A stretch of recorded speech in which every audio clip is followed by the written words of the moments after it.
So हाय public, thumbnail बघून तर तुम्हाला कळलंच असेल आज मी काय करणार आहे. हाय गाईस, मी आज सकाळी लवकर उठले होते, म्हणून लवकर उठल्या उठल्या असं मी विचार केला की आज मी देवीला जाऊ आणि माझ्यासोबत मी तुमच्या सगळ्यांना पण आमच्या माहूरगडची देवी दाखवते. 3.5 शक्तिपीठापैकी एक शक्तिपीठ. मी आता सध्या घरून निघाले. ऊन जास्त असल्यामुळे मी डोक्यावर स्टॉल घेतलाय. माझा मित्र येणार आहे मला घ्यायला. सो माझा मित्र अजून आला नाही घ्यायला, म्हणून मी पैदल निघाले. कारण जर मी माझ्या मैत्रिणीला चला म्हणलं माझ्यासोबत तर त्यांनी फ्री नाही राहत. म्हणजे फ्रीचं रिझन ते नाही आहे की खरंच फ्री नाही राहत, फ्री राहते. जर त्यांना त्यांच्या बॉयफ्रेंडला भेटायला जायचं असेल तर त्या कंटिन्यू फ्री राहते. त्यांनी काहीही रिझन काढून त्यांच्या घराच्या बाहेर निघतील असते. पण जर मैत्रिणीसोबत कुठं जर बाहेर जायचं म्हणलं तर 1760 रिझन देते. घरचं रिझन देते. घरचे जर हो म्हणले तर बॉयफ्रेंड येऊ द्यायला नाही ते. म्हणूनच मुलींच्या मैत्रीपेक्षा मुलाची मैत्री एकदम बेस्ट असते. जेव्हा म्हणता तेव्हा तो येऊ शकते. हे बघा. सो हे माझा मित्र आहे. सो आता आम्ही देवीच्या रस्त्यासाठी निघालो. हा इथे आमच्या माहूरचा रस्ता संपते आणि इथून समोर देवीचा रस्ता चालू होते. इथून सरळ जरी बघलं तरी एकदम छान असं देवीच्या मंदिराचा पहाड इथून मस्त असा दिसते. हे बघा किती छान दिसायला. हे जे जंगल दिसायला तुम्हाला आता जरी उन्हामुळे हे थोडंसं अलग दिसलं असेल तरी पण सुद्धा हे पावसाळ्यात इतकं सुंदर होते ना, इतकं छान वातावरण होते की बस बघण्यातच माणसाचं मन रमून जाते या सगळ्या गोष्टीत. तुम्ही नक्की या एखाद्या दिवशी. आता आम्ही पोहोचलो होतो देवीच्या जवळ. बघा, देवीच्या जवळ आल्यावरच किती गाड्याची लाईन आहे. म्हणजे सकाळी येऊन सुद्धा आत्तापासूनच गर्दी आहे. म्हणजे दुपारी तर खूप गर्दी होणार.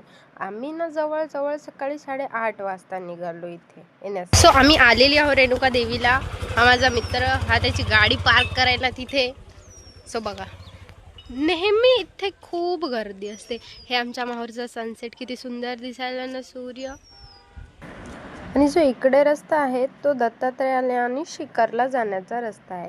तर आम्ही दोघे इथून आता निघालो. आमच्या इकडलं देवीचं बांधकाम सध्या चालू आहे, त्याच्यामुळं रस्ता थोडासा इकडून केलेला आहे. समोर येऊन आम्ही साईडला चप्पल लावली आणि तिथून आम्ही सरळ निघालो समोर देवीसाठी. इथून बघा किती सुंदर असा व्ह्यू दिसायला झाडांचा. पावसाळ्यात तर हे अधिक सुंदर होते. पायऱ्या चढून मी थकले होते खूप जास्त. पण शेवटी समोर आल्यानंतर एक लास्ट फुलांचं दुकान भेटलं. इथून आम्ही सगळ्यांनी फुलं घेतले आणि इथून निघालो देवीच्या दर्शनासाठी. देवीच्या दर्शनाला जायचं म्हणल्यावर खालीच एवढ्या गाड्या होत्या म्हणल्यावर बारी पण खूप मोठी असणार. पण तरीसुद्धा तेवढी मोठी लाईन नव्हती. नवरात्रात खूप जास्त असते, बट आता तरी तेवढी नव्हती. तर आम्ही निघालो दर्शनासाठी. बारीमध्ये मी समोर निघालो होतो, माझा दोस्त माझ्या मागे येत होता. सो समोर आल्यानंतर आम्ही समोर गेल्यानंतर तर अजून जास्त गर्दी वाढली होती. सो फायनली आम्ही मंदिरामध्ये पोहोचलो होतो. पोहोचल्यानंतर मोबाईल यूज करायला तिथं परमिशन नव्हती, पण तरीसुद्धा छोटासा एक व्हिडिओ घेतला. आता आमच्या देवीचं दर्शन झालेलं आहे. हे आहे मंदिराचा बाहेरचा जायचा रस्ता आणि हे इथलं छानसं असं वातावरण. देवीचं दर्शन झाल्यानंतर इथे बाकी सगळे मंदिर होते, मी त्याचं सुद्धा दर्शन घेतलं. खूप करमते या ठिकाणी आम्हाला. आणि इकडून साईडला बॅक साईडला एक परशुरामाचं सुद्धा मंदिर आहे, तिथे सुद्धा जाण्याचा रस्ता आहे. नेक्स्ट टाइम मी तिथे गेल्यानंतर तुम्हाला नक्कीच व्हिडिओमध्ये दाखवेल. सो इथून पुढं गेल्यानंतर आई तुळजाभवानीचं सुद्धा दर्शन घेतलं. इथे आल्यानंतर छान असं मन प्रसन्न होते. करमायला नसलं तरी छान करमायला लागते. हे आमची देवी उंचावर असल्यामुळे नाही का इथे खूप जास्त वारं चालू आहे. बघा किती सुंदर वारं असं चालू आहे. सकाळचे वाजलेले आहेत 10.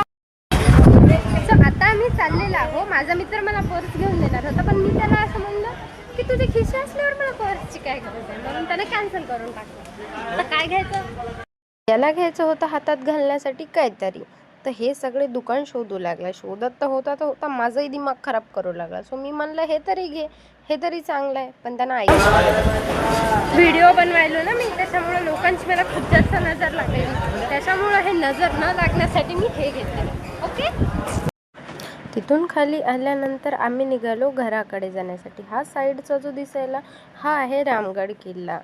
इथलं सध्या बांधकाम चालू असल्यामुळं एवढा गर्द आहे. नाहीतर आता देवीचं जेव्हा बांधकाम पूर्ण होईल का तेव्हा परत एकदा मी इथे येईल आणि एक छान असा व्हिडिओ काढेल आणि तुम्हाला नक्की दाखवेल. हा आहे किल्ला. सो इथून आता तर आमचं देवीचं दर्शन झालेलं आहे. तुम्हाला जर हा ब्लॉग आवडला तर नक्की सांगा, कमेंट करा. त्यानंतर पुन्हा आमच्या माहूरचं अजून अनुसया माता संबंध या गोष्टी मी तुम्हाला माझ्या ब्लॉगमध्ये दाखवू शकतो, जर तुम्हाला हा ब्लॉग आवडला असेल तर. याला एक मिलियन होऊ द्या. नाही, माझ्या चॅनलला सगळ्यांनी मिळून सबस्क्राईब करा, लाईक करा, शेअर करा. त्यानंतर नेक्स्ट ब्लॉगमध्ये मी बाकी सगळ्या गोष्टी दाखवेल आमच्या माहूरच्या. परत हे बघा हा असा व्ह्यू. सो माझ्या दोस्तानं गाडी काढलेली आहे इथून. सो आता आम्ही इथून निघालेलो आहोत घराकडे. भूक खूप लागलेली आहे, तर आम्ही आत्ता सगळ्यात पहिले जाणार हॉटेलमध्ये खायला किंवा. तर बघा सगळ्यांनी हा जायचा रस्ता आहे देवीकडला. हे आमचं माहूर आहे.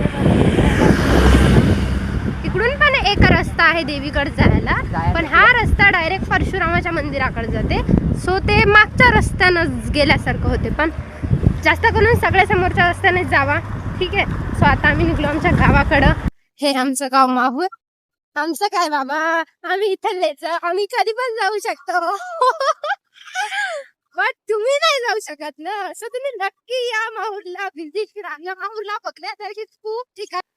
ब्लॉग इम्पॉर्टंट आहे, तुम्हाला हे सगळं दाखवायचं आहे. आणि नेक्स्ट ब्लॉग मध्ये मी तुम्हाला अशा काही ठिकाणी व्हिजिटला घेऊन जाईल आमच्या माहूर मध्ये. तुम्ही आल्यानंतर त्या ठिकाणी नक्कीच व्हिजिटला जासाल. हो, आम्ही आमच्या गावात, आम्हाला खूप जास्त भूक लागली होती म्हणून आम्ही इथे गेलो नाश्ता करायला. खूप छान असा नाश्ता भेटते इथे. खूप सुंदर असा कृष्णा पॅलेस म्हणून आहे मस्त. त्यानंतर आम्ही तिथे इडली खाल्ली. इडली खाल्ल्यानंतर आम्ही तिथून सरळ गेलो पंचवटीला. तर तुम्हाला माझा व्लॉग आवडला असेल तर नक्की सबस्क्राईब करा, लाईक करा. हेच व्लॉग तुम्हाला पाहिजे असतील तर नक्की तुम्ही कमेंट करा. Bye bye.